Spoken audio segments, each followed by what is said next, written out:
আমাদের এটা করতে লাগতো না, কিন্তু যেহেতু আমরা পেস্ট আটায় কাজ করছি আমাদের কিন্তু এটা করতে হবে, আর না করলে এরকম লিক হয়ে যাবে। তো বন্ধুরা, ভিডিওটা যদি ভালো লেগে থাকে অবশ্যই একটা লাইক দেবে, শেয়ার করে সবাইকে জানিয়ে দেবে, আর যা ভিডিও ভালো লাগবে একটা কমেন্ট করে আমাকে একটু উৎসাহ করে আরও ভিডিও বানানোর জন্য আমাকে উৎসাহটা আরও করবে। যেহেতু তোমরা যখন আমাদেরকে লাইক করবে আমরা কিন্তু চিন্তা করবো যে ভিডিওগুলো ভালো লাগছে বলেই কিন্তু লাইকটা করছে। অবশ্যই ভিডিওটা লাইক করে আমাদেরকে উৎসাহ দিও বন্ধুরা। ফ্ল্যাশব্যাক তোমরাও কিন্তু পারলে এইভাবে শুকিয়ে নেবে, একটার উপরে একটা না হেন একদম থাকে লেখা, কিন্তু এটুকু খেয়াল রেখে দেবে যখনই কিন্তু রৌদ্রে থাকবে একটার উপরে একটা কিন্তু লেখা চাপা দেবে না, তাহলে সেই জিনিসটাই শুকাবে না। কিন্তু এটা পেস্ট আটার ক্ষেত্রে এটা কিন্তু খুব গুরুত্বপূর্ণভাবে তোমাদের কিন্তু ভাবতে হবে কিভাবে ছাপতে হবে, আমি সেটা তোমাদের দেখাবো। নমস্কার বন্ধুরা, কেমন আছো সবাই? আশা করি ভালো আছো। তো বন্ধুরা, আজকে তোমাদের একদম একটা 10-12 ব্যাগ ছাপার বিষয়ে আমি কথা বলবো, জল কালি দিয়ে ছাপা, ঠিক আছে? তো তোমাদের আমি এই বিষয়ে কিছু কথা বলবো, কিছু গুরুত্বপূর্ণ কথা। ভিডিওটা ফুল দেখবে, আর যারা চ্যানেলে নতুন চ্যানেলে সাবস্ক্রাইব করে নেবে, নতুন নতুন ভিডিওগুলো তোমাদের কাছে যেন পৌঁছে যায়। তো বন্ধুরা দেখো ভালো করে, আমি এটা ছাপছি, ঠিক আছে? এটা আমি ছাপছি, এটা কিন্তু আমার যখন আমি নিয়ে এসেছিলাম এটা কিন্তু পুরো ছিল, আস্ত ছিল, আমি কেটে নিয়েছি, ঠিক আছে? আমি কেটে নিয়েছি, দেখো আমি মিডিল থেকে কেটে নিয়েছি, কেটে নিয়ে ছাপছি। এইবারে এইটা আমি এই যে কেটে নিয়ে ছাপছি, এটা যদি আমি আস্ত ছাপতাম, মানে হচ্ছে এটা যেটা জোড়া ছিল না, সেটা যদি আমি আস্ত ছাপতাম তাহলে কিন্তু আমার কিন্তু সমস্যা হয়ে যেত। দেখো এইভাবে যখন ছিল এটা, আমি এটা মধ্যখান দিয়ে কেটে নিয়েছি, কেটে নিয়ে আমি এটা ছাপাচ্ছি। আর এটি যদি আমি আস্ত ছাপি তাতে কিন্তু ডিস্টার্ব হয়ে যাবে, হ্যাঁ, ডিস্টার্ব মানে হচ্ছে কাজে আরও বিঘ্ন ঘটবে, কিন্তু স্পিডে হবে না। তো যাই হোক, আমি এটা এইভাবেই নিয়েই ছাপি, তোমরা পারলে এইভাবে ছাপবে, ঠিক আছে? দেখো আমি কীভাবে এই স্ক্রিনটা, এইবারে যেটা বলবো আমি এই স্ক্রিনের বিষয়ে কথা বলবো। দেখো এইটা কিন্তু আমি ব্লু কার্ডে তুলেছি, ব্লু কার্ডে তোলার পরে এটা আমি ফুল স্ক্রিনে, এটার ভিতরে দুটো লেখা আছে, তো আমি একটা ওপর থেকে আমি আটকে দিয়েছি, একটা আটকে দিয়েছি। নেক্সট আমি এটাই কাজ করছি, এটা কিন্তু আমি আর ফের পরিষ্কার করে নিয়ে পরে আমি কিন্তু কাজ করতে পারবো, ঠিক আছে? তো দেখো আমি এই যে ছাপাচ্ছি, হ্যাঁ, পুরো ক্লিয়ারভাবে দেখো। এইবারে আমি বলবো যে এই বিষয়টা, এই যে লেখা, এই যে লেখার বিষয়টা একটু বলবো। এই যে লেখাটা, এটা কত বড় সাইজ লেখা দিলে, কারণ যারা নূতন কিন্তু এই লেখাটা কিন্তু সাইজটা ঠিক করতে পারে না, তারা কিন্তু ব্যাগ নিয়ে যায়, ব্যাগ নিয়ে যাওয়ার পরেও কিন্তু অনেক সময় লেখা ভুল হয়ে যায়, ভুল মানে হচ্ছে সাইজটা গণ্ডগোল হয়ে যায়। তো আজকে আমি বলে দেবো যে কতটা বড় করলে একটা ডিটিপি তারপরে এটা সাইজটা ভজবে, সেটাও আমি বলবো। আর দেখো বন্ধুরা, আরেকটা যেটা গুরুত্বপূর্ণ, একদম না বললে নয়, এটা কিন্তু অবশ্যই আমাদের একটু বলে দিতে হবে। এর আগেও আমি বলেছি, কিন্তু আজকে আমি এই ভিডিওতে আমি পুরো ফুল তোমাদের আমি ক্লিয়ার করে দেবো যে এই বিষয়টা, এইটা যদি জানো না তোমরা কিন্তু হারগিজ এই কাজ করতে পারবে না, যত কবারই করবে সেই কবার ভুল হয়ে যাবে। তো গুরুত্বপূর্ণ কথাটা হচ্ছে, আমি ফার্স্ট যে কথাটা আমি সেটা বলি। এই যে স্ক্রিনটা যখন কিন্তু আমি ব্লু কার্ডে তুলেছি, তখন কিন্তু আমি কিন্তু এরকম সেন্সিটাইজারের পাতা আমি একটা জলে গুলে রেখেছি, সেটা কিন্তু আমি পুরো দিয়েছি, এখানে আমি পুরো দিয়েছি, দেখো পুরো দিয়েই কাজটা করছি। কিন্তু তার সত্ত্বেও আমার এখান থেকে দেখো ভালো করে দেখো, এই জায়গাটায় একটু লেখা কিন্তু আমার লিক হয়ে গিয়েছে। এটা কেন হয়েছে? এটা তোমাদের আমি বলবো। এই লেখাটা আমার এখানে লিক হয়ে গিয়েছে, কিন্তু এটা পেস্ট আটার ক্ষেত্রে কিন্তু এটা হয়। তো বন্ধুরা, যখন আমি এটা দিয়েছি, এসব সব জায়গায় আমি কিন্তু দিয়েছি, কিন্তু এই জায়গাটায় আমার টেপ মারা ছিল, এটা আমি এখানে দিইনি। তো বন্ধুরা, তোমাদের দেখাবো বলে ভিডিওটা আমি কিন্তু অ্যাকচুয়ালি তোমাদের দেখাবো বলে কিন্তু আমি এই জায়গাটায় টেপটা মেরে রেখেছিলাম, এই জায়গাটায় আমি দিইনি। তো সেখান থেকে আমি টেপটা তুলে দিয়েছি, তুলে দেওয়ার পরে এরকম পরিস্থিতি হয়ে গেছে দেখো। কিন্তু এইটা কিন্তু মারার জন্যে কিন্তু এগুলো উঠেনি, আর যখনই এটা এখানে লাগেনি, দেখো এখান থেকে কিন্তু লিক হয়ে গিয়েছে, এই দেখো এখান থেকে কিন্তু লিক হওয়া শুরু হয়ে গিয়েছে, ঠিক আছে? তো বন্ধুরা, তোমাদের আমি কিন্তু একদম পুরো রিকোয়েস্ট করে বলবো, তোমরা কিন্তু সেন্সিটাইজার মারার পরে শুকিয়ে নিয়ে তারপরে কিন্তু পেস্টটাই কাজ করবে, তাহলে কিন্তু তোমাদের এরকম উঠবে না। আমি সকাল থেকে এই লেখাটার উপরে 700 পিস আমি জুয়েলারি দোকানের ব্যাগ ছাপিয়েছি, ঠিক আছে? তো 700 পিস ছাপানোর পরেও কিন্তু আমার কিছুই হয়নি, কিন্তু যখন কিন্তু আমি এইটা মেরে নিয়েছি বলে হয়নি, কিন্তু এটা যদি না মারতাম তাহলে কিন্তু আমার এরকম লিক হয়ে যেত, ঠিক আছে? এরকম লিক হয়ে যেত। দেখো আমি দেখাই, ফের ওই জায়গাটা মুছে দিয়েছি, যেহেতু দেখো এই জায়গাটায় কিন্তু আমার লিক হয়ে যেত, দেখো। তো বন্ধুরা দেখো এই জায়গাটায় কিন্তু আমার লিক হয়ে গিয়েছে। এইবারে এটা তো কিন্তু তোমাদের কিন্তু অবশ্যই কিন্তু করতে হবে, এরকম স্ক্রিনটা তোলার পরে তোমাদের কিন্তু এইটা কিন্তু অবশ্যই শুকিয়ে নিতে হবে, মেরে শুকিয়ে নিতে হবে, নিয়ে তারপরে তোমাদের পেস্টটায় কাজ করতে হবে। তো বন্ধুরা এটা কিন্তু বললাম, বুঝতে পারলে।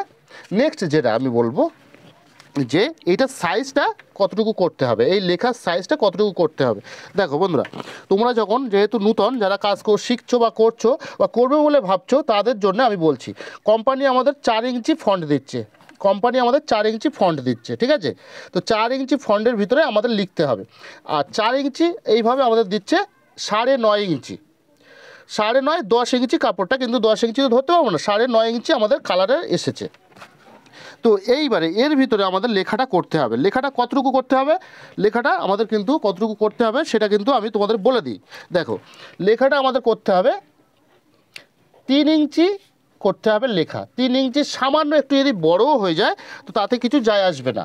আর এইভাবে করতে হবে তোমার 8.5 ইঞ্চি, 8.5 ইঞ্চি করতে হবে, এইভাবে করতে হবে 8.5 ইঞ্চি, এইভাবে করতে হবে 3 ইঞ্চি, সামান্য 1 সুতো বড় হতে পারে, ওইটা কোনো ব্যাপার না। এইবারে এটা আমি তোমাদের ছাপিয়ে দেখাই। দেখো একদম পারফেক্ট, দেখো পুরো লেখাটা, এই যে লেখাটা এখান থেকে আমাদের কতটা বাদ যাচ্ছে। এইবারে এই সাইজটা লেখাটা কেন দিতে বলছি আমি, সেটা কিন্তু তোমাদের আমি বুঝিয়ে দিচ্ছি। দেখো এখানে লেখাটা আমি এত বড় সাইজটা কেন দিতে বললাম সেটার বিষয়ে আমি একটু কথা বলি। দেখো বন্ধুরা, এখানে যখন আমি লেখাটা দিতে বললাম, এখান থেকে আমাদের পট্টি যাবে, পট্টি ম্যাক্সিমাম 1/2 ইঞ্চি দূর থেকে পট্টি আমাদের যাবে, ঠিক আছে। তো যখন 1/2 ইঞ্চি দূরে থেকে পট্টি যাবে তখন আমাদের লেখা না যেন চাপা পড়ে, আমাদের কিন্তু এই চিন্তা ভাবনা করতে হবে যেন না লেখাটা না যেন চাপা পড়ে। এবার নিচে দিয়ে আমাদের যাবে, তার জন্য আমাদের লেখাটা কিন্তু এমনভাবে বানাতে হবে, কিন্তু মানে তৈরি করতে হবে যেন লেখাটা যেন না চাপা পড়ে, এরকমভাবে আমাদের তৈরি করতে হবে, ঠিক আছে। তাতে লেখা একটু ছোট হয়ে যাক তাতে কিছু যায় আসে না। তোমরা কিন্তু অবশ্যই কিন্তু এটুকু খেয়াল রাখবে, লেখা 1/2 ইঞ্চি করে 1 ইঞ্চি করে চতুর্থ সাইডে খালি রেখে দেবে, যে জয় বলুক, কিন্তু তোমরা কিন্তু এইভাবে কিন্তু তৈরি করবে। তো এটা বুঝতে পারলে বন্ধুরা, এইবারে যেটা বলবো, যে কথাগুলো বলছি অবশ্যই কিন্তু মাথায় রাখবে বন্ধুরা। যদি মাথায় না রাখো না, তোমরা কিন্তু এই কাজ করতে পারবে না, হারগিজ করতে পারবে না। আর যখনই তোমাদের সমস্যা হবে তখনই কিন্তু তোমাদের কিন্তু এরকম ধরনের সমস্যা কিন্তু হতেই থাকবে, তোমরা কিন্তু বুঝতে পারবে না যে কেন হচ্ছে। যতই এরকম সোজা করে নাও তাও কিন্তু তোমাদের এরকম সমস্যা হবে। তো বন্ধুরা, যে কথাটা বলছি, দেখো এইভাবে যখন ছাপাচ্ছ, এইটা কিন্তু এইভাবে নিয়েও ছাপানো যায়, কিন্তু যেহেতু আমি এইভাবে নিয়ে কেন ছাপাচ্ছি তোমাদের বলি। এইভাবে যখন নিয়ে আমি ছাপাবো, ছোটো স্টাপারে এইভাবে টানলে কিন্তু হবে, কিন্তু আমাদের কিন্তু মাল প্রত্যেকবারে সরে যাওয়ার সম্ভাবনা আছে, কেননা এই সাইডটা অল্প, এই সাইডটা বেশি। যখনই আমরা এই অল্প সাইডে টানবো তখনই কিন্তু ব্যাগটা এরকমভাবে সরে আসবে, এইভাবে সরে চলে আসবে। কিন্তু তোমরা যদি এইভাবে কাজ করো, এইভাবে একটা সেন্টার করে নিয়ে যদি কাজ করো, তাহলে কিন্তু তোমাদের সরবে না। এইবারে কেন সরবে না, দেখো এই ভেগে কম দিক দিয়ে আমার বেশি দিকে কিন্তু আসছে, ভালো করে খেয়াল করো কি বলছি, কম দিক থেকে বেশি দিকে আসছে, তাহলে আমাদের বেশি দিকটা ঠেলতে একটু বেশি টাইম লাগবে বা শক্তি লাগবে। কিন্তু এটা যদি আমরা কম দিকে এরকমভাবে এইভাবে করি, কিন্তু আমাদের সরে যাওয়ার সম্ভাবনা আছে, ঠিক আছে। তো যাই হোক, যে যেভাবে পারে সেইভাবে করবে, কিন্তু আমি যেভাবে বলছি সেইটা কিন্তু এটা কিন্তু একদম পারফেক্ট ঠিক হবে কাজটা। তো বন্ধুরা, এটা বললাম। এইবার যেটা কথা বলবো আমি যে বিষয়টা নিয়ে, এইটা কিন্তু খুবই গুরুত্বপূর্ণ কথা, এই কথাটা কিন্তু তোমাদের শুনতে হবে, ভালো করে বুঝতে হবে, না বুঝলে কিন্তু তোমরা কিন্তু এই কাজ করতে পারবে না। আমরা যেহেতু পেস্টাটায় কাজ করি, পেস্টাটায় সম্বন্ধে আজকে আমরা বিগত অনেক দিন ধরে কাজ করছি, আমরা কিন্তু জানি যে পেস্টাটা কীভাবে কী করে কাজ করে। আমরা যদি এই যে ব্যাগটা আমি ছাপলাম না, এইটা যদি আমরা একটার উপরে একটা রাখি তাহলে কিন্তু আমাদের শুকাবে না, কিন্তু জড়িয়ে যাবে, লেখা জড়িয়ে যাবে, লেখা কিন্তু নষ্ট হয়ে যাওয়ার সম্ভাবনা আছে।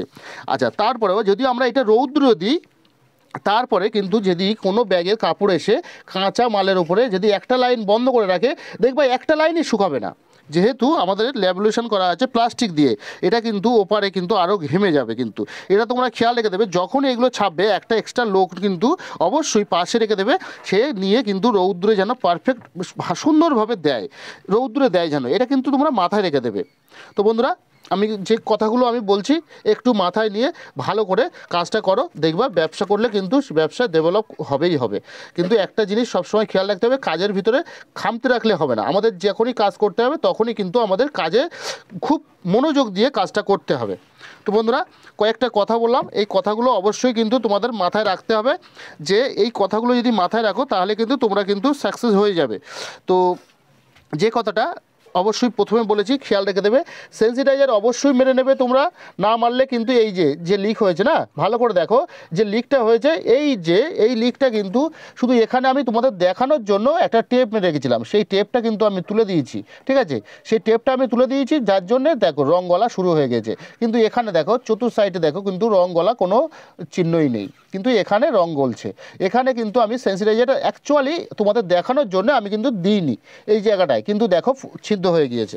কিন্তু তোমরা কিন্তু অবশ্যই খেয়াল রাখবে, এরকম একটা সেন্সিটাইজারের পাতা অবশ্যই কিন্তু গুলে নেবে। এরকম একটা বোতলে দেখো, এটা কিন্তু 50 মিলিগ্রামের বোতল, এইরকম একটা বোতলে তোমরা গুলে রেখে দেবে। এইরকম বলতে যে সেম এরকমটা না, তোমরা একটা নিজে চুজ করে নেবে যে এরকম ধরনের বোতলে গুলে রেখে দেবে একটা পাতা, সেইটা নিয়ে অবশ্যই কিন্তু কাপড়ে করে মাখিয়ে দেবে, ঠিক আছে? মাখিয়ে যেখানে না দেবে সেখানেই কিন্তু এরকম লিক হয়ে যাবে। খুব মনোযোগ দিয়ে কাজটা করতে হবে। তো বন্ধুরা, কয়েকটা কথা বললাম, এই কথাগুলো অবশ্যই কিন্তু তোমাদের মাথায় রাখতে হবে। যে এই কথাগুলো যদি মাথায় রাখো তাহলে কিন্তু তোমরা কিন্তু সাকসেস হয়ে যাবে। তো যে কথাটা অবশ্যই প্রথমে বলেছি খেয়াল রেখে দেবে, সেন্সিটাইজার অবশ্যই মেরে নেবে তোমরা, না মারলে কিন্তু এই যে লিক হয়েছে না, ভালো করে দেখো যে লিকটা হয়েছে, এই লিকটা কিন্তু শুধু এখানে আমি তোমাদের দেখানোর জন্য একটা টেপ মেরে রেখেছিলাম, সেই টেপটা কিন্তু আমি তুলে দিয়েছি, ঠিক আছে? সেই টেপটা আমি তুলে দিয়েছি, যার জন্য দেখো রং গলা শুরু হয়ে গেছে। কিন্তু এখানে দেখো চতুর সাইডে দেখো কিন্তু রং গলা কোনো চিহ্নই নেই, কিন্তু এখানে রং গলছে। এখানে কিন্তু আমি সেন্সিটাইজারটা অ্যাকচুয়ালি তোমাদের দেখানোর জন্য আমি কিন্তু দিইনি, এই জায়গাটায় কিন্তু দেখো ছিদ্র হয়ে গিয়েছে। কিন্তু তোমরা কিন্তু অবশ্যই খেয়াল রাখবে, এরকম একটা সেন্সিটাইজারের পাতা অবশ্যই কিন্তু গুলে নেবে। এরকম একটা বোতলে দেখো, এটা কিন্তু 50 মিলিগ্রামের বোতল, এইরকম একটা বোতলে তোমরা গুলে রেখে দেবে। এইরকম বলতে যে সেম এরকমটা না, তোমরা একটা নিজে চুজ করে নেবে যে এরকম ধরনের বোতলে গুলে রেখে দেবে একটা পাতা, সেইটা নিয়ে অবশ্যই কিন্তু কাপড়ে করে মাখিয়ে দেবে, ঠিক আছে? মাখিয়ে যেখানে না দেবে সেখানেই কিন্তু এরকম লিক হয়ে যাবে। আর এটা কিন্তু প্রায় লোকের এই অবজেকশনটা আছে যে দাদা আমি এরকমভাবে কাজ করছি, আমার 20টা 30টা করার পরে আমার কিন্তু এরকম লিক হয়ে যাচ্ছে, কি করবো আমি তো ভেবে পাচ্ছি না। কিন্তু তারা কিন্তু আমার কথাটা কিন্তু ভিডিওটা দেখেছি কিনা জানি না, কিন্তু আমার কথাটা নেয়নি। কিন্তু এই ভিডিওটা যারা দেখবে অবশ্যই কিন্তু এইভাবে কাজটা করবে। এইটা যদি কৌটা রঙের কাজ হতো কিন্তু তোমাদের এটা করতে লাগতো না, কিন্তু যেহেতু আমরা পেস্টারায় কাজ করছি আমাদের কিন্তু এটা করতে হবে, আর না করলে এরকম লিক হয়ে যাবে। তো বন্ধুরা, ভিডিওটা যদি ভালো লেগে থাকে অবশ্যই একটা লাইক দেবে, শেয়ার করে সবাই